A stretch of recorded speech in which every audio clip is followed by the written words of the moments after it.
Hi, and welcome to this presentation on practical guidance for doing supervision and being supervised. My name is Karina Dancer, and I'd like to introduce to you to my co-presenters, Stephanie Tempest and Anita Volkert. So to introduce what we're going to talk about today, I'm going to invite you to have a look at this short video around L.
Short introduction was about the 3 C's for effective supervision. So supervision is a broad term that describes a formal process of learning and professional development intended to provide optimal outcomes, safety, and the well-being of people who access services. So the purpose of supervision is to enhance knowledge, skills, and capability, but it's also to provide emotional support and ensure maintenance of standards. So we're going to just explore the 3 C's in a bit more detail. So I'm going to hand over to Stephanie, who can answer this question, why connections are important and what we can do to develop them. Stephanie. Thanks, Karina. And in 10 minutes, we're just going to scratch the surface for this presentation, but connections really involves the nurturing and maintaining of the supervisory relationships and paying attention to that, but also paying attention to the connections you have with yourself, which I think often gets overlooked. So we're encouraging people to think about what they bring into the supervisory room and the relationship, their own values, their dominant identities, their marginal identities, and how that all plays out.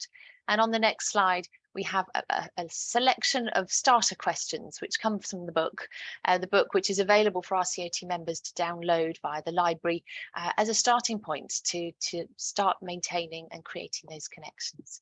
And back to you. Thank you, Steph. And Anita, let's talk about content. So what content is needed and how can we structure supervision? Well, thanks, Karina. Content's a really important consideration to make. In terms of content, it's really around the priorities that the supervisor and the supervisee or ease have that they want to bring to that space. Often we recommend considering things like workload, maybe a caseload management component or a workload if you don't run with active cases. In occupational therapy, we may be in a range of roles that require supervision.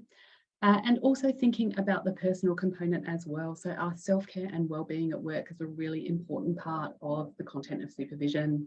In terms of structure, those topics could be looked at across one supervision session or across a range over, say, a year of supervision. So you might be looking at including a little bit in every single session or focusing your sessions on one particular area across, say, a year or a 6-month period.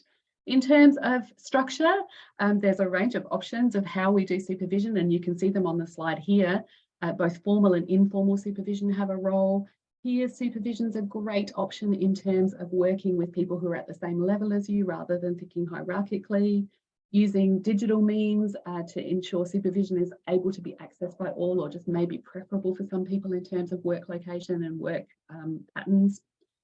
Group supervision is a fantastic option and a particularly great option for creating support amongst a larger group of people, and also a great time efficiency.